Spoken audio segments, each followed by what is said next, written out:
Yo soy quien da fuerza a la espada, los temblores en el asta de la lanza. Yo forjo mis sendas con las llamas de las tormentas de miras, me estás buscando a mí.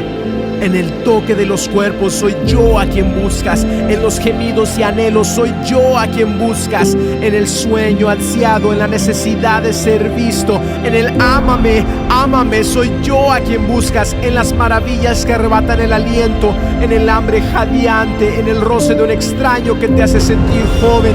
En los libros y fábulas, en las etiquetas que dicen este soy yo, este soy yo. En el escúchame, escúchame, di mi nombre. En el tócame, necesítame, encuéntrame. En el dolor punzante, en el yo soy el que vela por tu sueño. Yo espero y espero hasta que los temblores cesen. Yo soy la verdad que ellos llaman liberación. Cuando la oscuridad destella y comienza a hablar, yo esculpo las sombras del alba. Soy yo a quien buscas.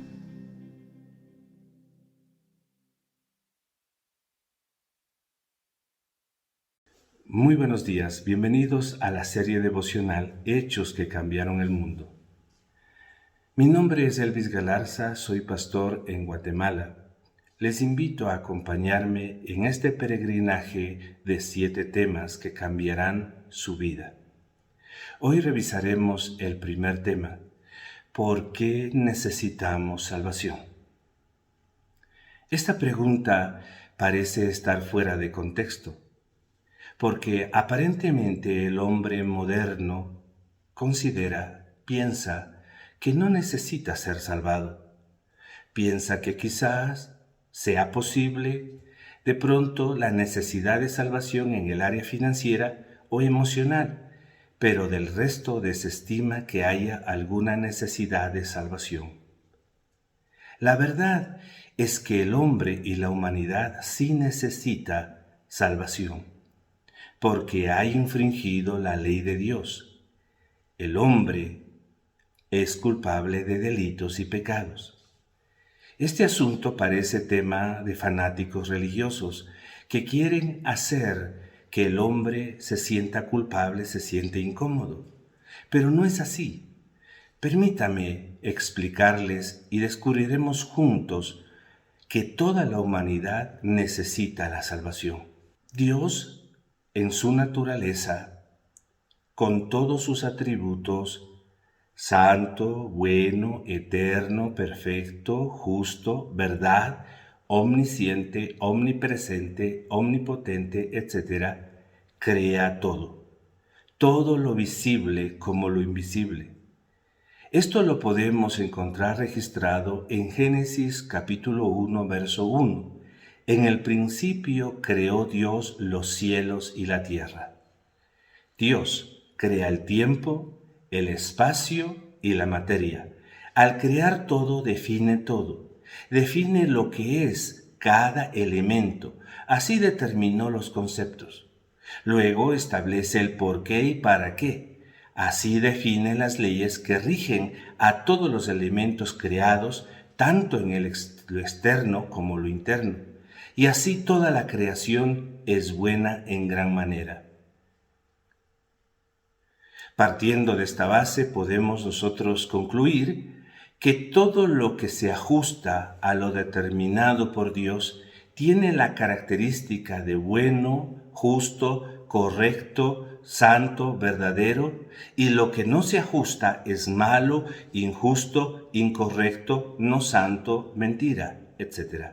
Esto para que nosotros lo tomemos en cuenta, porque esto nos permitirá entender el resto.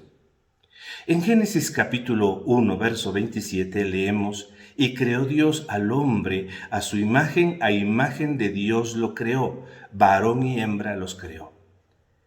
Los creó y los colocó en un lugar hermoso llamado el huerto del Edén, y le entregó responsabilidades. También le advirtió del árbol mortal. En Génesis 2:17 leemos: mas del árbol de la ciencia del bien y del mal no comerás, porque el día que de él comieres, ciertamente morirás. Dios le señala al hombre sobre el peligro de comer del fruto del árbol de la ciencia del bien y del mal, que será la muerte. Mas el hombre es instigado por la serpiente, es decir, por el mal, es invitado a reconsiderar lo que Dios ha dicho. Con esta maligna intención cuestiona lo que ha determinado Dios para romper la confianza hacia su Creador. Usando palabras y emociones, ofrece una redefinición de conceptos absolutos dados por Dios. Recordemos que Dios dijo: de cierto morirás si comes del árbol de la ciencia del bien y del mal. La serpiente dijo: no morirás, sino que serás como Dios. La serpiente adorna al fruto mortal, la muerte. Lo presenta como algo agradable, deseable y bueno para comer. El ofrecimiento es en extremo absurdo. Ofrece la muerte para alcanzar sabiduría. De esta manera, con mentiras seduce al hombre para que también siga su consejo, que lo vuelve esclavo y da entrada a la muerte. Aquí aparece el pecado. El concepto de pecado consiste en ir en contra de Dios y todo lo definido por Él. Fallar en dar en el blanco, romper la confianza y un comportamiento torcido. Pero eso no es todo. Al leer Génesis 3, versículo 6, encontramos: y vio la mujer que el árbol era bueno para comer y que era agradable a los ojos y árbol codiciable para alcanzar la sabiduría, y tomó de su fruto y comió, y dio también a su marido, el cual comió así como ella. Aquí encontramos que Adán y Eva hacen exactamente lo que Dios dijo no hacerlo. Y como era de esperarse, la muerte aparece como consecuencia. Mas Dios ralentiza la muerte de Adán y Eva por medio del sacrificio de animales. En Génesis 3, versículo 21 encontramos esto: y Jehová Dios hizo al hombre y a su mujer túnicas de pieles y los vistió. Este relato no parece ser muy descriptivo, pero para que se explique cómo llega la piel a ser el material de las túnicas, solo se puede entender a la luz del sacrificio de animales para cubrir la desnudez de Adán y Eva. Esto representa el primer sacrificio relacionado al cubrimiento de la falla del hombre ante Dios. También da a entender cómo Dios da a la humanidad otra oportunidad a través del sacrificio de animales, quienes sustituyen en su muerte al hombre momentáneamente. Este es el principio de lo que más adelante se conoce como en Hebreos 9:22, y casi todo es purificado según la ley, con sangre, y sin derramamiento de sangre no se hace remisión. En otras palabras, sin derramamiento de sangre no hay justificación. Por eso aparece más adelante la institución de los sacrificios, para que la humanidad sepa que las consecuencias de pecar, desobedecer a Dios, es la muerte. Y la única razón por la que el hombre sigue con vida es que un animal inocente le sustituye. Era sacrificado en lugar del hombre. Esto lo registra detalladamente el Antiguo Testamento. El animal debía tener ciertas características. Por ejemplo, sin defecto de un año y solo de ciertos animales considerados puros. Esto es preparación para el sacrificio perfecto realizado en Cristo Jesús y registrado en detalle en el Nuevo Testamento. conocido también como el Nuevo Pacto o la Nueva Alianza, donde Jesús es considerado el Cordero de Dios que quita el pecado del mundo. Él es perfecto en santidad, es decir, sin pecado, sin mancha, que se ofreció voluntariamente por amor a la humanidad, de manera que su sacrificio es el único válido para que el hombre tenga la oportunidad de salvación, perdón, reconciliación, regeneración, conversión y justificación. En otras palabras, nueva vida en Cristo Jesús. El punto es que todos fuimos arrastrados por lo que ocurrió en el huerto del Edén, agravado por lo que nosotros hicimos, que es similar a lo que Adán y Eva hicieron. En Romanos 3:23 tenemos explicado esto: por cuanto todos pecaron y están destituidos de la gloria de Dios. El hombre, en su estado natural, es un reo condenado a muerte. Podemos leer Isaías 53:5 que dice: mas él herido fue por nuestras rebeliones, molido por nuestros pecados. El castigo de nuestra paz fue sobre él, y por su llaga fuimos nosotros curados. Este texto, aparte de señalar lo que tendría que soportar nuestro Señor Jesucristo, revela lo que hace nuestro pecado a Jesús, el efecto que se da cuando violentamos lo establecido por Dios. Nuestras rebeliones hieren hasta la muerte, y los pecados trituran hasta la muerte. Esta es la condición del hombre, culpable de delitos y pecados, apartados de Dios, hijos de ira, en tinieblas, reos de la muerte, tal como dice Efesios capítulo 2, verso 1. También podemos encontrar una mayor ampliación en Romanos capítulo 3 del 9 al 18 y Romanos capítulo 7.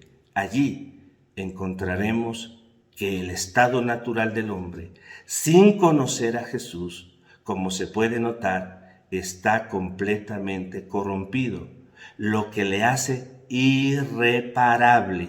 Esto para que entendamos que no se trata de colocar un simple parche nuevo en odre viejo. Tampoco se trata de motivarle a cambiar, pues no es así. El hombre está completamente roto. El hombre solo le puede salvar un milagro, y este milagro el único que lo hace es Jesús. Ahora, veamos cómo resuelve Dios el problema del pecado y de esa naturaleza pecaminosa en el hombre que le tiene apartado completamente de Dios y su gloria.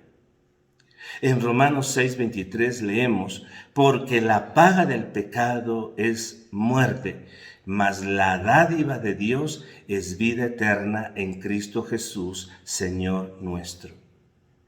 Dios envía a Jesús, y Jesús, con su sacrificio, nos salva. Leamos Isaías 53 del 3 al 4, donde dice: despreciado y desechado entre los hombres, varón de dolores, experimentado en quebranto, y como que escondimos de él el rostro, fue menospreciado y no lo estimamos. Ciertamente llevó él nuestras enfermedades, nuestras dolencias, y nosotros le tuvimos por azotado, por herido de Dios y abatido. Por amor a la humanidad, el Padre envía a Jesús. Y Jesús asume todos los pecados y Él recibe el castigo, la justicia de Dios. En 2 Corintios 5:21 leemos: al que no conoció pecado, por nosotros lo hizo pecado, para que nosotros fuésemos hechos justicia de Dios en Él. Jesús se hizo pecado por nosotros, para darnos vida nueva. No solo una mejora temporal como lo hacía los sacrificios anteriores del Antiguo Testamento, sino completo, suficiente para que el hombre literalmente tuviera otra vida. En Primera de Pedro, capítulo 1, del 18 al 21, encontramos: sabiendo que fuisteis rescatados de vuestra vana manera de vivir, la cual recibiste de vuestros padres, no con cosas corruptibles, como oro o plata, sino con la sangre preciosa de Cristo, como de un cordero sin mancha y sin contaminación, y ha destinado desde antes de la fundación del mundo, pero manifestado en los postreros tiempos, por amor de vosotros, y mediante el cual creéis en Dios, quien le resucitó de los muertos y le ha dado gloria, para que vuestra fe y esperanza sea en Dios. Para que el hombre viera la gloria de Dios sobre su vida a través del sacrificio de Jesús. Recordemos que el hombre es irreparable. Por eso Dios le cambia de naturaleza, y sobre todo a aquellos que confían en Jesús. En 2 de Corintios 5:17 leemos: de modo que si alguno está en Cristo, nueva criatura es, las cosas viejas pasaron, y aquí todas son hechas nuevas. Al creer en Jesucristo, Dios nos hace nuevas criaturas. Este es un milagro inmediato. Esta es la respuesta para el hombre en su estado natural, reprobado, irreparable, el milagro de una nueva vida en Cristo Jesús. No es solo un cambio de conducta o una nueva ropa, es un cambio de naturaleza.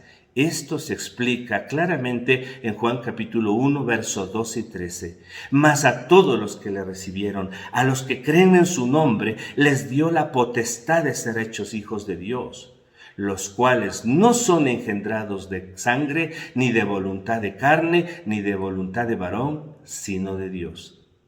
El hombre milagrosamente se convierte en hijo de Dios al ser engendrado por Dios mismo. Es una nueva criatura, completamente nueva. En Juan capítulo 3, verso 3 y verso 5 encontramos: respondió Jesús y le dijo: de cierto te digo, que el que no naciere de nuevo no puede ver el reino de Dios. Juan 3, verso 5, respondió Jesús: de cierto te digo, que el que no naciere del agua y del Espíritu no puede entrar en el reino de Dios. De esta manera se explica las dos únicas naturalezas. La carnal, referida a la naturaleza del hombre sin Dios. La naturaleza espiritual, referido al creyente en Cristo, que ha recibido esa nueva naturaleza. La mejor explicación la encontramos en el libro de Ezequiel, capítulo 36, del versículo 25 al versículo 27, que dice: esparciré sobre vosotros agua limpia, y seréis limpiados de todas vuestras inmundicias, y de todos vuestros ídolos os limpiaré. Os daré corazón nuevo, y pondré espíritu nuevo dentro de vosotros, y quitaré de vuestra carne el corazón de piedra, y os daré un corazón de carne. Y pondré dentro de vosotros mi espíritu, y haré que andéis en mis estatutos, y guardéis mis preceptos, y los pongáis por obra. Como vemos, con muchísima anticipación, Dios muestra lo que implica la nueva naturaleza. Dios prometía limpiar, cambiar el corazón, poner espíritu y dar al Santo Espíritu. ¿Para qué? Andar en sus estatutos y decretos sea natural en el hombre nacido de nuevo. Es interesante que ellos veían esto a realizarse a futuro, hasta que venga el Mesías. Jesús es el Mesías y ya vino, y eso ya se realizó, ya se cumplió, de manera que lo que ellos veían a futuro, para nosotros es un hecho consumado. Nos corresponde ver y citar lo hecho antes, es que está cumplido, está vigente desde hace más de 2000 años.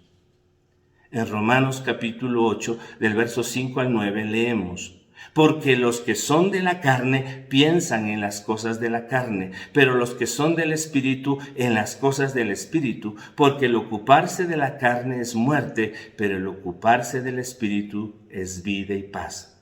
Por cuanto los designios de la carne son enemistad contra Dios, porque no se sujetan a la ley de Dios, ni tampoco pueden, y los que viven según la carne no pueden agradar a Dios. Mas vosotros no vivís según la carne, sino según el Espíritu, si es que el Espíritu de Dios mora en vosotros. Y si alguno no tiene el Espíritu de Cristo, no es de él. Encontramos que el énfasis está en lo que se es, la nueva naturaleza. Esto lleva al pensar y hacer u obrar de acuerdo a la nueva naturaleza. Si estoy en Cristo, soy espiritual, y lo natural o normal es que piense en lo espiritual y obre en lo espiritual. Esa es la vida espiritual basada en lo que hizo Jesús por nosotros.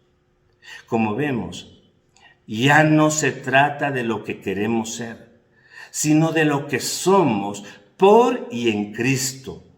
Ahora nuestra vida normal, natural, es vivir en congruencia con lo que somos en Cristo, y el único material que nos indica lo que somos es la Biblia. De esa manera se convierte en nuestra única referencia para descubrir lo que somos y lo que tenemos en Dios. Les invito a orar después de haber escuchado este tema.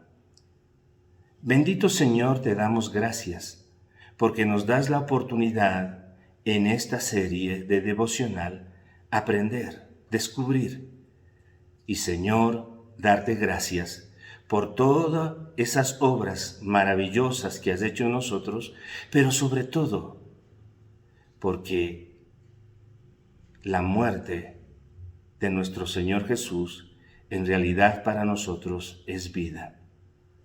Gracias, amado Dios, porque a través de estos devocionales podemos entender los hechos que cambiaron el mundo, los hechos que cambiaron nuestra vida.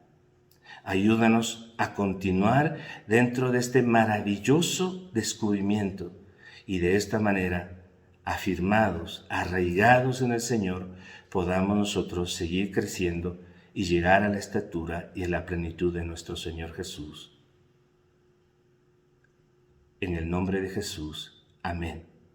Bendiciones.